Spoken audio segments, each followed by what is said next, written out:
이강민의 잡지사 4월호 19번째 페이지. 도시의 매력을 할짝할짝 맛보고 다니는 도시장금이 숭실대 글로벌 통상학과 교수이자 도시인문학자이신 정희섭 작가님과 함께합니다. 어서 오세요. 안녕하십니까. 도시인문학자 정희섭입니다. 반갑습니다. 예, 오늘도 열정적인 정열적인 붉은색 티셔츠를 입고 오셨는데요. 그렇습니다.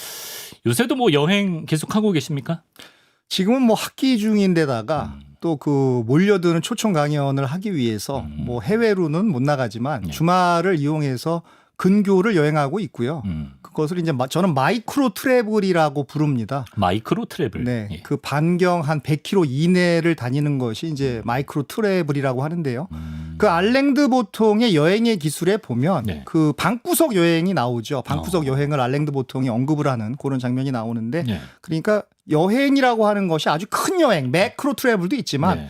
마이크로 트래블도 있고 더 작은 것을 저는 이제 제 용어입니다. 울트라를 붙여서 울트라 마이크로 트래블이다. 초미시 여행. 그렇습니다. 약간 이런 제 느낌이네요. 방안을 보는 건데요. 제 방안을 이렇게 들여다보면 네. 잡동사니가 너무 많은 거예요. 충동 구매로 산 것도 막 널브러져 있고 세계 곳곳에서 사셨을 거 곳곳에서 아니에요. 갖고 온 엽서도 야, 있고 예. 근데 그것을 조용히 앉아서 하나씩 까보면 이게 또 글의 소재가 되고 또 추억이 소록소록 올라오기도 하고요. 예. 그래서 저는 지금은 그 울트라 예. 마이크로 트래블도 하고 있다. 아. 그럼에도 불구하고 뭐 해외여행은 못 나가고 있고요. 그래도 계획은 가지고 있습니다. 이번 여름방학 때는 네. 그 제가 아직까지 그 스탄으로 끝나는 나라들 뭐 우즈베키스탄, 예, 예. 카자흐스탄, 키르기즈스탄. 타지키스탄, 키르기즈스탄 이런 스탄 브라더스 이 스탄 브라더스 국가들하고는 59개국을 다녔는데 이미 뭐 브라더 되신 것 같아요. 네, 예, 그 인연을 못 맺어서 예. 이번 여름에는 그 스탄 국가들 야. 여기를 좀 가봐야 되겠다 이런 계획은 제가 세웠습니다. 멋지네요. 예. 혼자 가시나요? 혼자 가시는 걸 좋아하시나요, 평소에? 저는 혼자 다니는 걸 좋아하고요. 여행은 그 혼자 다니는 여행이야말로 여행의 백미라고 저는 생각을 단호하시네. 합니다. 네, 단호합니다. 예. 그래서 그래야 자유스러워지고 네. 남의 취향을 이렇게 존중해줘야 되는 그 스트레스 그런 것들도 없어지고요. 예, 예. 이게 한국 사람들의 특징이 꼭 나가서 한 일주일 지나면 한국 음식 먹고 싶다 그러는 거예요. 그렇죠. 된장찌개 먹고 싶다 그러면 저같이 A형들은 네. 당황을 합니다. 그래서 뭐 아이슬란드의 레이키아비크 같은 데 갔는데 예, 한국 예. 식당이 없는데 예. 된장찌개 먹는다 그러면 O형들은 그냥 그래? 그러면 한국 가서 먹자 그러는데 A형들은 그게 스트레스가 돼서 네. 또 검색을 하는 거예요. 아하. 이 된장찌개. 뭐 그런 것들이 이렇게 스트레스가 되다 보니까 혼자 다니고 또 여행이라고 할 때 이 동행이 필요 없는 것이 뭐 어떤 분은 밥 먹을 때 필요하다 그러는데 저는 밥 뭐 한국 음식 안 먹으니까 혼자 예, 먹으면 되고요. 예. 사진 찍을 때 필요하다 그러는데 사진 뭐 제 사진 안 찍습니다. 저 제가 들어간 사진은 사진이 아니라고 생각하기 때문에 풍경 사진만 찍기 때문에 풍경사진. 예. 그러다 지장 보니까 없네요. 더더욱 예. 저는 혼자 여행을 다니고 있습니다. 네. 저의 스타일입니다. 저도 이제 혼자 여행하는 걸 선호하는데 작가님과 같이 여행할 일은 평생 없겠네요. 아마도 이 자리에서 여행하면 되죠. 네 이게 여행입니다. 좋습니다. 그럼 오늘은 저와 또 우리 잡지사 구독자 여러분 단체로 모시고 어디로 여행을 떠나볼까요? 오늘은 이탈리아의 그 나폴리 그리고 브라질의 리우데 자네이루와 더불어서 네. 세계 3대 미항으로 꼽히는 어. 오스트레일리아의 아름다운 항구 도시 시드니로 떠나보겠습니다. 오스트레일리아, 호주의 시드니로 가봅니다. 네. 학교 다닐 때 보면 그 오스트리아랑 끝까지 헷갈려하는 친구들이 있었거든요. 그렇습니다. 많이 헷갈렸고요. 네. 그게 이제 어감 때문에 그런데 아주 유명한 그 에피소드가 있죠. 오스트리아하고 오스트레일리아하고 얼마나 헷갈리냐 그러면 네. 대한민국의 초대 대통령이신 그 이승만 대통령의 그 영부인이 네. 그 프란체스카 여사였습니다. 예. 이분이 그 오스트리아 출신입니다. 예. 근데 많은 분들이 이분이 오스트리아 출신이 아니고 오스트레일리아 출신이라고 여겨서 네네. 이분을 호주댁이라고 불렀다는 겁니다. 호주댁. 정말 그래서 그 프란체스카 여사가 어리둥절. 아니 나는 오스트리아 유럽에서 왔는데 나를 왜 호주댁이라고 그렇지, 부르나. 그렇지. 그래서 이 호주댁이라고 하면 농담을 삼아서 나는 호주댁이 아니고 한국댁이다. 뭐 이렇게 답했다라고 하는 예. 뭐 그 정도로 헷갈리는 나라가 사실 오스트리아입니다. 네. 오스트레일리아를 라틴어로 그 테라 아우스트랄리스에서 나왔습니다. 이게 남쪽의 땅이라는 그런 뜻이고요. 그러니까 남반구라는 곳을 생각 생각하지 못했던 그런 네. 고대인들이 네. 남반구에 나라가 있다면 땅이 있다면 예. 이름을 지어야 된다. 가상의 이름을 붙여놓은 거죠. 가상의 이름을 붙여놓은 것이 바로 이 테라 아우스트랄리스인데요. 남쪽 땅. 네, 이것을 결국은 신대륙을 발견하면서 와서 보니까 네. 아 우리가 예전에 지어놨던 그 이름을 붙이자.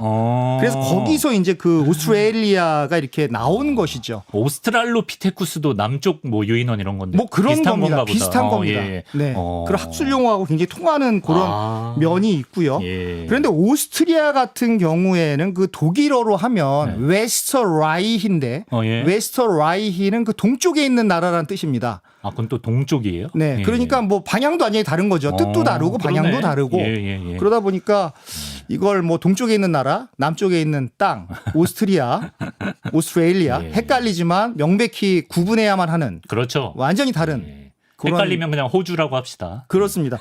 호주라고 하는 것도 참 재밌는 건데요. 예. 이 호주라고 하는 게 왜 호주냐 이렇게 생각하는 분들이 많습니다. 왜 호주죠? 이 호주가 오스트레일리아를 가차 문자로 호사테라리아 주입니다. 호사테라리아 주예요, 그게. 한자식으로 쓰면 뭐 이탈리아를 예. 이태리, 프랑스를 블란소로 쓰듯이 호사테라리아 주인데 다 빼버리고 원조 줄임말의 원조 호와 호주. 주마. 야, 네. 많이 줄였네. 호사테라리아 주에서 호하고 주만 남기고 가운데를 빼버린. 그래서 호주가 된 거죠. 왜 호주일까? 그러네요. 궁금증 해결. 네. 예. 근데 그 호주는 사방이 바다로 둘러싸여 있지만 우리가 섬나라라고는 잘 안 하는 것 같아요. 왠지 섬나라라고 하면 너무 그 거대함을 담지 못하는 것 같아서 우리가 막 대륙으로 취급을 하는 것 같은데 섬과 대륙의 차이는 뭡니까? 예. 그게 참 우리가 보는 지도는 효율성 때문에 그 메르카토르도법의 지도를 봅니다. 이 메르카토르도법은 이렇게 일목요연하게 볼 수 있다는 장점도 있지만 네. 굉장한 왜곡 현상이 벌어지는 그 지도 도법인데요. 네. 그래서 메르카토르 도법에서 보면 그린란드가 엄청 크죠. 극지방에 있는 그린란드. 네, 그린란드가 너무 큽니다. 네. 그런데 실제적으로 보면 호주 같은 경우에는 770만 제곱킬로미터입니다. 세계에서 6번째로 큰 나라고요. 예. 한반도의 35배. 그리고 대한민국 기준으로는 뭐 70배가 넘는 그런 어마무시한 그런 땅입니다. 네네. 근데 기준이 되는 게 뭐냐 그러면 바로 그린란드입니다. 이 그린란드가 네. 216만 제곱킬로미터입니다. 생각보다 호주보다 많이 작네요. 많이 작습니다. 오. 호주 대륙이 뭐 3배 이상 큰 거죠. 세계 지도에서 보면 거의 비슷해 보이는데. 예. 그렇습니다. 예. 그래서 그런 착시 현상이다. 착시 현상을 제거하면 그 훨씬 큰데 그래서 기준이 뭐냐 그러면 그린란드보다 크면 대륙, 아, 그래요? 작으면 섬이다. 섬. 그렇게 되는 것이죠. 그렇게 생각하면 편하네요. 예. 네, 호주는 참 큰 거죠. 그리고 국경선이 없는 나라입니다. 바다가 국경선인, 뭐 그렇죠. 국경선이 없는 나라이죠. 네. 섬이면서 대륙이면서 한 개의 나라인 그런 의미가 또 있습니다. 예. 우리가 이제 흔히 호주를 뭐 죄수들이 세운 나라다 이렇게 많이 부릅니다. 영국에서 넘어온 죄수들이 이제 유형지였기 때문에 죄수들이 세운 나라다라는 건데, 근데 이게 사실 좀 서구 중심적인 생각 아닌가 싶은 게. 죄수들이 오기 전에 이미 원주민들이 있었잖아요. 이 그렇습니다. 땅에. 예. 주인이 있었습니다. 주인이 있는 땅이었고요. 그 호주 원주민을 그 에버리진이라고 부릅니다. 그런데 이게 라틴어 앞 오리기네에서 나왔습니다. 앞 오리기네를 붙여서 앞 오리기네가 에버리진으로 영어식으로 발음이 된 것이죠. 네. 앞 오리기네는 그 영어로 하면 from the beginning. 우리말로 하면 맨 처음부터라는 뜻이에요. 태초부터. 네, 태초부터 있던 사람들인 것이죠. 예. 에버리진이야말로 진정한 호주의 주인이라고 저는 생각을 합니다. 예. 그런데 이 사람들이 고요하게 살고 있는데 17세기에 백인들이 들어왔습니다. 백인들이 들어오면서 네. 원주민의 순환 시대를 맞게 되는 것이죠. 그래서 호주에 들어온 이 백인들이 하는 짓이라고 하는 것이 남미하고 좀 비슷한데요. 네. 원주민 땅을 강탈하고 학살하고 원주민 노예로 삼고 그런 사진 자료가 지금도 다 남아 있거든요. 예. 그래서 한때는 그 100만 명이었던 이 원주민들이 10분의 1로 불과 한 100여 년 사이에 10분의 1로 줄어버리는 이런 비극이 일어났습니다. 예. 그래서 원주민과 백인과의 만남을 기술 문명의 관점에서 보면 네. 지구에서 가장 원시적인 부족과 지구에서 가장 선진적인 부족의 만남 같은 것이다. 이렇게 해석하는 학자도 있습니다. 기술 문명의 관점에서 예, 예. 보면. 예. 그런데 참 재미있는 것은 뭐냐 그러면 백인들이 이렇게 원주민 마을에 왔을 때 네. 원주민들은 처음에는 굉장히 반겼다고 합니다. 호의적이었어요. 호의적이었습니다. 왜 반겼냐 그러면 이 하얀 사람들이 바로 누구냐? 우리 돌아가신 조상의 혼이다. 아, 그렇게 생각했구나. 이렇게 생각을 해서 이 예. 혼이 돌아온 걸로 생각을 해서 호의적으로 대해줬는데 예. 결과는 뭐냐? 학살해버리고 노예로 삼아버리고 하는 그런 일이 벌어진 더 마음이 것이지요. 아프네. 너무 마음이 아픕니다. 예. 참 사회 진화론적인 입장에서 가득 찬 백인들이 미개한 이런 문명은 없어져야 된다. 이런 사람들은 없어져야 된다. 막 죽여버린 것이고. 네. 근데 아이러니하게 원주민들은 좋아했던 이런 흑역사가 있는 거고요. 참고로 말씀을 드리면 예. 호주 원주민은 그렇게 탄압을 받고 학살을 당하다가 1967년이 되어서야 비로소 시민권을 이렇게 획득하게 되고요. 아. 그 전에는 뭐 시민권도 못 받았다라는 거죠. 그냥 일원 시민 우리 시의 일원이 아니야. 네. 이런 생각이었던 거고 예. 더 나아가서는 1984년 이 되어서야 투표권을 얻었다는 겁니다. 아, 진짜 꽤 최근이네요. 꽤 최근입니다. 아. 1984년 전에는 투표권도 없었고 야. 1967년 전에는 시민권도 없었던 뭐 그런 아주 아픈 역사가 있고요. 예. 여기서 반드시 알고 가야 할 하나의 그 사실은 뭐냐 그러면 왜 백인들이 네. 유럽에서 그냥 살지 왜 신대륙을 찾아서 남반구까지 배 타고 왔는가 이거를 눈여겨봐야 되는데요. 네네. 왜냐 그러면 15세기 말부터 유럽에서는 오스만 투르크가 엄청난 세력을 확장을 합니다. 막 정복하고 하다 보니까 네. 유럽에 있는 작은 나라, 뭐 네덜란드 같은 나라겠죠. 이런 예. 나라들이 야 우리 이러다 다 망한다. 새로운 땅을 찾으러 나가자. 그래서 나왔다가 발견한 것이 호주 대륙이라는 겁니다. 아, 예, 예. 그래서 그때 발견한 것이 바로 1606년에 그 빌럼 얀스라는 네덜란드 사람이 맨 처음 호주 대륙을 발견을 하고 네덜란드 사람이 먼저 발견했어요? 그렇습니다. 영국이 아니라? 영국 아닙니다. 아, 그래요? 네덜란드 사람이 먼저 발견을 했고 예. 영국은 나중이고요. 한참 나중이고. 예, 예. 1606년에 벌써 왔으니까요. 네. 와서 이렇게 딱 보니까 좀 금 같은 것도 있으면 좋을 텐데 그렇죠. 비싼 돈 되는 향신료가 있으면 좋을 텐데 근데 네. 그런 건 없고 이상한 뭐 칸가루 뭐 새끼를 넣고 다니고 처음 보는 크리처들이 네, 예. 뭐 오리너구리가 막 아, 예. 있고 이러다 특이하지. 보니까 그냥 아유 뭐 뜯어먹을 거 없다 이러면서 그냥 가게 된 거죠. 아, 그러다가 이제 많은 시간이 지나서 예, 많은 예. 시간이 그 사이에 뭐 타지만이라는 사람이 와서 타스메니아도 발견하고 했지만 태스메니아 섬. 네, 예. 그 한국 사람이 한때 그 굉장히 이민을 많이 갔죠. 예. 근데 그런 일도 있었지만 1770년에 비로소 그 유명한 제임스 쿡 선장이 오. 그 유명한 배 인데버호를 타고 예. 이 호주 대륙에 와서 깃발을 딱 꽂으면서 네. 여기가 바로 우리 땅이다. 영국령을 아. 선포해 버린 것이죠. 네덜란드는 그 땅의 그 잠재성을 못 보고 큰 기회를 놓쳤네. 큰 기회를 놓쳤습니다. 예. 거의 뭐 강대국이 될 뻔했는데 네. 그래서 역사는 저는 순간이라고 생각을 합니다. 예. 순간의 선택을 못했던 것이고요. 예. 쿡이 타고 온 배에 그 죄수들이 있었던 건가요? 이거는 이제 한참 나중에 있습니다. 여기는 아, 없었습니다. 예. 여기는 아직 없었고요. 네, 네. 그건 나중에 이제 다른 분이 왔습니다. 네. 아더 필립이라고 하는 사람이 왔었고. 어쨌든 영국이 이제 호주를 식민지화한 거죠. 그렇습니다. 예. 그래서 여기 와서 일단 이름을 져야 되는데 네. 이름을 짓자라고 하는데 어떻게 질까 고민을 하다가 네. 여기를 새로우니까 뉴를 붙이고 남쪽에 있으니까 사우스를 붙이고 그리고 웨일즈를 갖다 붙였습니다. 영국, 잉글랜드는 뭐 그 영국 UK는 유나이티드 킹덤은 스코틀랜드하고 잉글랜드하고 웨일스 세 개가 이렇게 있는 거잖아요. 네, 거기다 북아일랜드. 북아일랜드가 예, 있지만 예.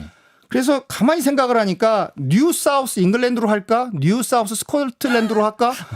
뉴 사우스 웨일스로 할까? 이렇게 고민을 하다가 예, 예. 뉴 사우스 웨일스로 정했습니다. 왜냐 그러면 네.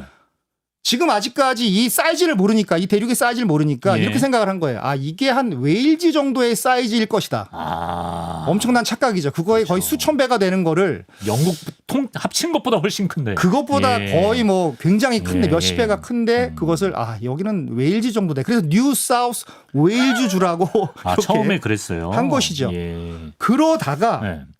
많은 또 시간이 지나서 1788년 1월 26일이 호주 건국의 날인데요. 아. 이 1월 26일 날 아더 필립이라는 사람이 대총독으로 임명이 되면서 예.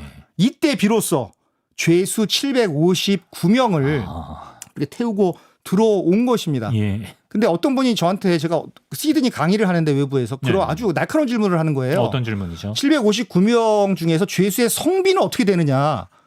제가 그래서 지금까지 받았던 그 참신하네. 질문 중에서 예. 뭐 그냥 너무 당황을 했죠. 예. 제가 나중에 이제 강의 끝나고 문헌을 좀 봤더니 예.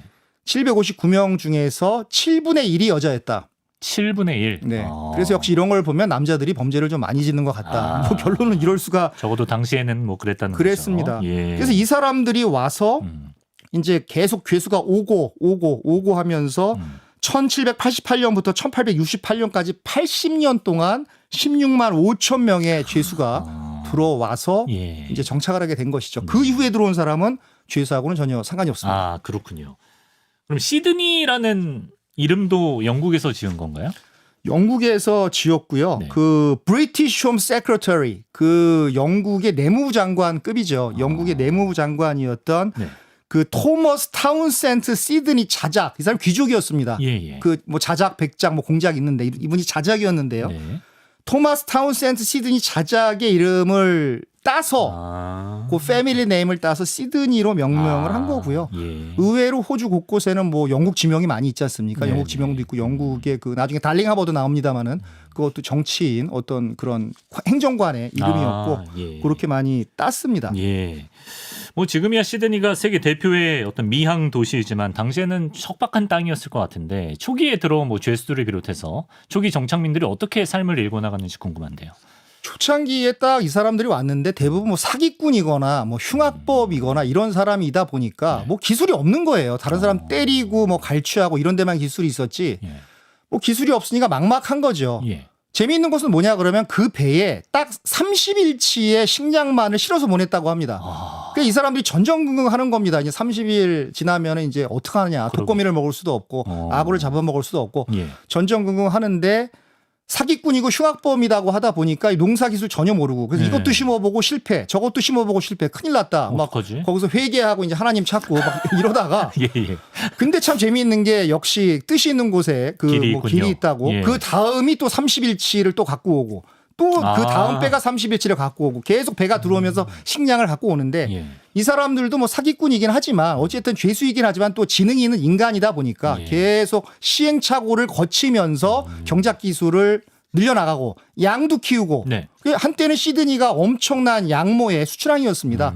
그러면서 점점 이제 정착을 하게 된 것이죠. 근데 네. 초창기 때는 뭐 언제 굶어 죽을지 모르는 그런 고민을 했다고 합니다. 예. 당시 뭐 죄수들의 흔적이나 뭐 그들이 남긴 유적지가 지금도 뭐 관광 자원으로 잘 보존이 돼 있나요? 잘 보존이 되어 있고요. 네. 거기 가장 시드니에서 오래된 그 지역을 록스라고 합니다. 록스라고 하는데 락스, 예. 영어 발음은 록스. 뭐 그 걔네 발음 바위? 바위입니다. 아, 예. 바위가 많은 지역인데 예. 그 록스 지역에 아직까지도 그 무슨 요새라든가 예. 감옥터라든가 뭐 총포라든가 이런 것이 있고요. 네. 그래서 오페라 하우스와 하버 브릿지 중간에 좌청룡 우백호가 아니라 좌 하버 브릿지 우 오페라 하우스 그 사이에 록스가 교묘하게 들어가 있는 것이죠. 예, 예. 죄수가 첫 번째 아. 정착한 그런 곳인데요. 네. 그래서 지금은 많이 바뀌어서 예. 옛날 같이 뭐 그런 뭐 죄수의 모습보다는 뭐 상점도 있고 펍도 있고 뭐 악어 스테이크 파는 데도 있고 캥거루 스테이크 파는 데도 있고 저도 많이 먹었는데요. 예. 그리고 주말마다 그 록스 마켓이 열려서 그 주말 시장도 열리고 그리고 그 옆에 그 하버 브릿지 남단에 그 다우스 포인트 리저브라고 있는데 네. 잔디가 쫙 깔려 있습니다. 어. 그러니까 록스 마켓에서 이렇게 사다가 푸드 트럭에서 음식을 사다가 네. 거기 돗자리 깔고 어. 거기서 맥주랑 같이 이렇게 마시면 아주 좋았습니다. 아주 좋았던 기억이 저는 있습니다. 그렇군요. 근데 거기는 죄수가 네. 첫 번째 이렇게 정착을 했던 지역이다. 어. 그게 중요한 것이겠죠. 그것도 좀 느낌이 새로울 것 같아요. 예. 오페라 하우스 얘기를 좀 해봐야 될 것 같습니다. 시드니 얘기하는데 이 건축물 얘기를 안 할 수가 없을 것 같은데. 그렇습니다. 오페라 하우스는 그 엽서에서도 많이 봤고, 예, TV에서도 많이 봤고, 저 건축물 때문에 시드니가 더 멋들어지고 뭔가 예술 도시라는 느낌마저 주는 것 같거든요. 예. 이 오페라 하우스가 없었으면은 뭐 파리에 에펠탑이 없는 것과 비슷해 보이고요. 네. 그 뉴욕의 맨하탄에 엠파이어 스테이트 빌딩이 없는 것과 비슷한 정말 그거 이상의 가치가 있습니다. 저는 네. 이 질문을 기다렸습니다. 어. 그 1950년대까지 시드니라고 하는 도시는 그냥 황량한 식민지의 그런 이미지였습니다. 근데 1950년대까지. 50년대까지만 해도. 예. 그러다 보니까 이 행정관들이 아니 우리가 세계적인 도시가 되어야 하는데 네. 볼 것이 없다. 뭔가 랜드마크를 하나 이렇게 만들어야 되는 거 아니냐. 네. 그래서 공모전을 통해서 예. 이 그 공모를 받게 됩니다. 네. 공모전을 통해서. 그러니까 사그라다 파밀리아 같은 경우에 임명을 했잖아요. 아, 예. 임명을 해서 안토니 가우디 당신이 져라 이렇게 그렇죠. 했다 그러면 이것은 그런 게 아니라 그 수의 계약이 아니라 이런 어떤 비딩을 붙여서 그렇죠. 했습니다. 예. 그래서 이때 많은 사람들이 지원을 했습니다. 그 유명한 그 르꼬르비지에 프랑스의 건축학의 대가 르꼬르비지에가 있었고 또 예. 미국 건축가의 또 대명사라고 필립 존슨 그 스칸디네비안 그 디자이너의 아버지라고 불리는 핀란드의 알바 알토 이런 기라성 같은 사람들이 지원을 한 겁니다. 예. 32개국에 233개의 작품이 출품이 됐어요. 야, 예. 그러니까 뭐 대단한 경쟁률이죠. 아, 그게 그렇죠. 1957년인데요. 예. 근데 이 작품들이 거의 뭐 다 그냥 용어 상박의 경쟁을 벌이는데 예. 거기에서 살아남은 작품이 누구냐? 바로 그 당시에 38살이었던 덴마크의 신예 건축가 웨른 우손이라는 사람이 예. 당당히 거머쥐게 되는 야. 것이죠. 당선이 된 저 것이죠. 오페라하우스 그럼 도안을 그려서 제출한 건가요? 그렇습니다. 아. 그것을 했죠. 예. 그때 원래는 그 행정관 존 케일이라고 하는 그 행정관이 네. 이제 주장을 한 거죠. 아, 이게 너무 삭막하니까 만들어야 되는데 공모를 해야 되는데 공모를 했어요. 예. 근데 거기에 진짜 대여가 인류 역사상 가장 위대한 건축물을 만든 신예인데 신예 건축가인데. 신예가 사실 알바 알토는 이 스승님입니다. 웨른 우손의 그래요? 스승님인데 예. 청출어람 예, 그러네. 스승님을 따돌리고 예. 당선이 된 것이죠. 그래서 이 1973년도에 완공이 됐는데 네. 2007년 6월에 세계문화유산으로 선정이 됐으니까 네. 인간이 만든 34년밖에 안 된 건축물이 세계문화유산으로 선정됐다. 대단한 겁니다. 그러네. 유럽에 1000년이 넘는 그렇죠. 건물이 많은데 34년밖에 안 된 그 네. 건물이 세계문화유산으로 대단한 유네스코 거죠. 세계문화유산으로 선정되었다. 네. 너무 대단한 일이라고 저는 생각을 합니다. 근데 오페라하우스가 처음에 지을 때 우여곡절이 많았다고 들었는데 무슨 얘기인가요? 예. 너무 많았고요. 심사 과정부터 사실 많았고 심사 과정에서 선정되기 전에는 많은 심사위원들이 이것은 그 당시의 테크놀로지로 실현 불가능하다. 아이디어는 좋았으나 안 된다. 예. 그래서 옆으로 빼놨어요. 어. 빼놓고 다른 사람 거를 선정을 하려고 했는데 네.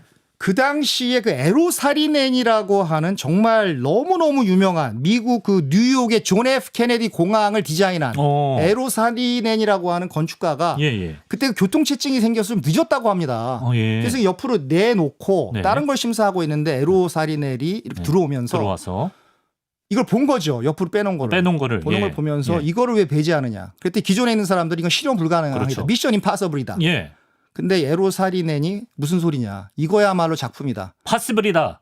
파서블이다. 미션 파서블이다. 이걸로 하자. 아, 그래요? 강력하게 주장을 해서 예. 이걸 선정을 한 것이죠. 그러니까 에로사리넨이 없었으면 네. 이 웨르누손의 작품은 그냥 휴지통에 들어가서 그렇겠네요, 진짜. 이면주로 쓰였겠거나 야. 뭐 여러 가지로 쓰였겠죠. 예. 그 에로사리넨은 정말 은인입니다. 이 웨르누손에. 그래서 이게 선정이 돼서 이제 그걸 받은 겁니다. 네. 이제 계약을 하고 받게 됐는데 문제는 뭐냐 그러면 너무 큰 어떤 계획의 오류가 벌어진 거죠. 첫 번째는 700만 불이면 된다. 아, 예산이 700만 불이면 이걸 만들 수가 있다. 네네. 근데 그 14배가 넘어서 1억 불이 넘게 들어버린 거고요. 너무 차이가 큰데. 공사 기간도 3년이면 된다. 네. 후원장담을 했는데 14년이 걸렸습니다. 아, 이거 좀 곤란한데. 이러다 네. 보니까 뭐 거기 언론이 뭐 난리가 났죠. 그렇죠. 이거 헐어버리자. 네. 심지어는 복권까지 발행했대요. 복권까지 발행을 해서 예산을 충당을 했는데 아, 네. 너무 이제 뭐 이게 부정적인 여론이 많으니까 그렇죠. 예. 결국은 웨르누손이 그만둔 거죠. 나는 사임을 하겠다. 아, 그랬어요? 자의반 타임아웃으로 이렇게 사임을 하고 네. 덴마크로 돌아간 겁니다. 돌아가서 이렇게 칩거를 하고 있었던 것이죠. 그러면 아예 다 어그러질 것 같은데 프로젝트가. 그렇습니다. 그럼에도 불구하고 예. 이게 실패 사례로 경영학 교과서에도 나오는 아주 유명한 사례인데요. 예. 가 있는데 어쨌든 이 사람들이 전전긍긍 하면서 네. 1973년 네. 10월 20일에 지금 작고하신 엘리자베스 2세 여왕이 네. 테이프 커팅하러 오셨고요. 네. 그때 개관을 한 거죠. 아. 근데 문제는 뭐냐? 네. 웨르누손은 그때 초대를 받지 못했습니다. 아, 그래요. 네, 좀 쫀쫀한 사임을 거죠. 했기 때문에. 네, 쫀쫀 굉장히 안 좋은 사임을 했기 때문에. 예. 그래서 더 중요한 것은 뭐냐 그러면 그렇게 욕을 막 하던 언론이 막상 뚜껑을 열어놓으니까 그러니까. 찬사를 하면서 관광객이 몰려들면서 돈이 들어오니까 예. 지금은 또 이제 비난이 찬사로 바뀐 겁니다. 예. 모든 언론은 그런 건가요? 그렇죠. 뭐 아닙니다. 찬사를 막 쏘아보면서 예. 이게 그냥 그리고 본전에 몇 배를 뽑고 하니까 1년에 뭐 수백만 명이 몰려오고 하니까 그렇죠. 그러다 보니까 좀 미안한 감정이 생긴 거예요. 예, 1990년대 1990년대 말에 우손한테 러브콜을 한 거죠. 미안했다. 아, 미안했다. 우리가 그 오해했다. 예. 만들어 놓으니까 좋았다. 그러니까 이렇게 와서 이제 그 개조를 하는데 룸을 개조하면서 네. 네가 한번 맡아봐 룸 개조를. 아, 그래요? 이 룸 의미 개조를 있네. 맡겼고 그 중에 하나는 너 이름을 넣어주겠다. 그래서 우손 룸이 있습니다. 우손. 외래는 예. 우손 룸이 그 안에 있고. 그 정도면 그래도 뒤늦게라도 좀 섭섭함을 달래줬을 것 같은데. 네. 좀 잘했네. 약간 그것을 이 응어리를 좀 풀어줬고요. 예. 그런데 이제 이 외른 우손은 그 2003년도에 그 건축계의 노벨상이라고 부르는 프리츠커상을 타고 네. 3, 4년 있다가 이제 지병으로 작고를 하셨습니다. 예. 근데 아주 재밌는 것은 외른 우손한테 물어봤다고 하는 것이죠. 이거 어떻게 아이디어를 얻었습니까? 아주 단순했습니다. 뭐죠? 아르키메데스의 그 유레카와 마찬가지로 귤 까다가 진짜로? 예, 귤을 이렇게 까다가 이거네 라고 하면서 유레카 귤 한 반 정도 깠을 때 모습이구나. 그렇습니다. 한 칸, 예. 두 칸, 세 칸 딸 때 아르키메데스 유레카 하면서 했는데 된 거죠. 예. 참 몰랐네요. 엄청난 계획의 오류가 예. 인류 문화 유산을 낳은 네네. 그런 케이스가 약간 되겠습니다. 짬뽕에 들어간 홍합 껍질이랑 비슷하다는 생각은 했는데. 그런가요? 귤 모양이었네요. 네. 예. 그럴 수도 있겠습니다. 자, 좋습니다. 죄수들의 흔적부터 이제 오페라 하우스까지 소개를 해주셨는데 그 다음 이제 시드니에서 좀 둘러볼 만한 곳 어디가 있을까요? 단연 하버 브릿지라고 저는 생각하고요. 오페라 하우스와 완벽하게 앙상블을 만들어내는 그런 건축물이 하버 브릿지라고 생각합니다. 부다페스트의 그 부다 지구와 페스트 지구를 잇는 세체니 다리가 있다면 네. 북시드니와 남시드니를 잇는 하버 브릿지가 시드니에 있다. 이게 너무 좋고요. 네. 너무 의미가 있고요. 미국의 금문교와 더불어서 골든게이트 그 브릿지와 더불어서 가장 아름다운 도시고 시드니를 상징하는 그런 그 다리입니다. 도시가 아니고 그 다리고 1932년에 개통 때는 가장 긴 다리였고 이 길이가 뭐 1449m니까 뭐 대단했습니다. 이 공사 기간이 8년 정도 걸렸는데요. 이 8년 동안에 뭐가 생겼냐 그러면 세계 대경제 공황이 왔습니다. 그 경제 공황을 타개하는 그런 역할도 했고요. 그리고 위의 폭이 49m나 됩니다. 세계에서 가장 넓은데 지금은 순위가 바뀌었습니다. 지금은 밴쿠버의 그 포트맨 다리가 폭이 이제 65m 왕복 10차로로 이제 기록을 2012년도에 갈아치웠고요. 그 전에는 세계에서 가장 폭이 넓은 그런 철로도 있고 그 8차선도 있고 자전거 길도 있고 인도도 있는 그런 다목적 다리였습니다. 여기에 무려 그 39,000톤의 영국 철강이 쓰였다고 하고 그래요. 600만 개의 그 이렇게 벨벳 못이 네. 쓰였다고 하는 것도 중요한 포인트가 되겠습니다. 예. 아, 이게 말씀을 듣다 보니까 시간이 많이 지나서 저희가 좀 부지런히 속도를 내야 될 것 같은데 시드니는 뭐 이제 본다이 비치 같은 해변도 워낙 유명하고요. 이거 한번 여쭤보고 싶어요. 자연 환경이 일단 호주는 워낙 다채롭고 또 호주에서만 볼 수 있는 동물도 많잖아요. 좀 소개해 주시면 좋겠습니다. 뭐 본다이 비치가 저는 너무 좋았고요. 저는 맨 처음에 갔을 때 이 원주민 말을 모르니까요. 이 원주민 말로는 그 바위가 부서지는 파도라는 뜻이었는데 저는 본다이라 그래서 born die 살고 죽는 생과 사의 갈림이 있는 뭐 그런 비치냐.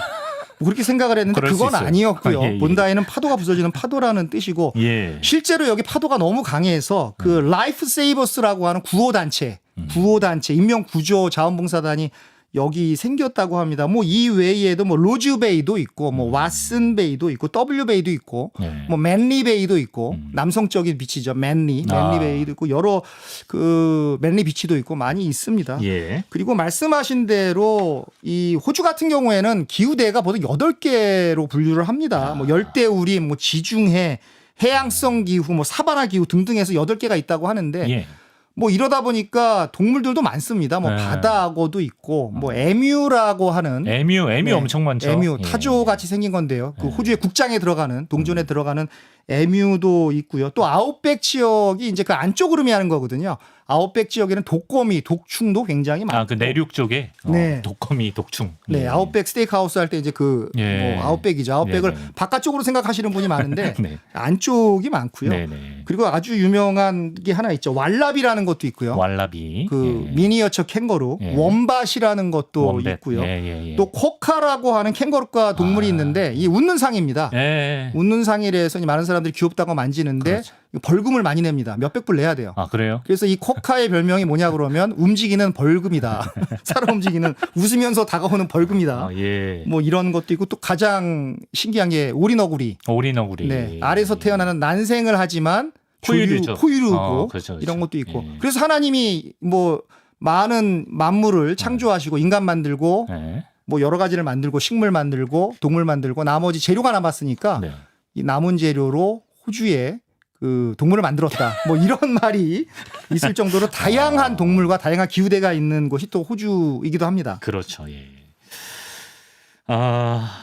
마지막 질문을 드려야 될 것 같습니다, 작가님. 그 호주 사람에 대한 얘기를 해보고 싶은데 우리가 이제 호주 사람들에 대해 대한민국 사람들이 갖는 편견 아닌 편견이 호주는 인종차별이 좀 심하다. 그래서 특히 이제 동양 사람이 가면 약간 좀 굴욕적인 순간을 겪을 수도 있다. 이런 인식이 있는데 실제 경험하신 입장에서 어떻게 생각하시는지. 저는 한 번도 인종차별을 경험해 본 적이 없고요. 오히려 저는 굉장히 친절한 사람들만 만나서 그런지 모르겠지만 네. 뭐 그게 저의 운인지 뭔지 모르겠지만 제가 이렇게 먼저 다가가니까 그 사람들한테 마음을 열고 다가가니까 그 사람들이 저를 이렇게 품어줬고요. 제가 뭐 동양인 유색인종이라 그래서 인종차별 당한 적은 없습니다. 네. 1973년에 백호주의, 영어로 하면 White Australia Policy라고 하는 것이 있었는데 이건 폐지가 됐고요. 지금은 호주 전체 인구의 16%가 아시아 인종입니다. 예. 다문화 사회로 가고 있고요. 네. 또 다문화를 추구하는 것이 호주 정부고요. 그래서 저는 아주 좋았습니다. 친절하고 상냥하고 젠틀했던 그런 기억밖에 없습니다. 물론 가물에 콩나듯이 뭐 이렇게 나는 그런 없진 것들은 않겠지만. 세 발의 피라고 전 생각을 합니다. 우리도 좀 먼저 다가가면은 언제든지 우리 반겨줄 준비가 돼 있는 호주 사람들이다. 그렇습니다. 예, 이렇게 정리를 하면 되겠습니다. 보통 저희가 이제 현지 언어로 작별 인사를 하지 않습니까?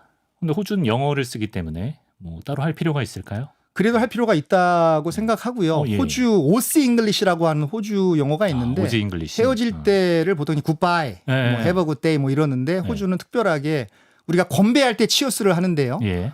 호주는 헤어질 때도 치어스를 씁니다. 어. 헤어질 때도 감사할 때도 cheers. 예. 헤어질 때도 cheers. 예. 좋네요. 헤어질 때 건배할 때도 또 이렇게 cheers 하니까 예. cheers로 해볼까요? 좋죠. 네. 정인섭 작가님은 다음 주에 또 새 도시 기획으로 만나보겠습니다. 작가님 고맙습니다. cheers. 감사합니다.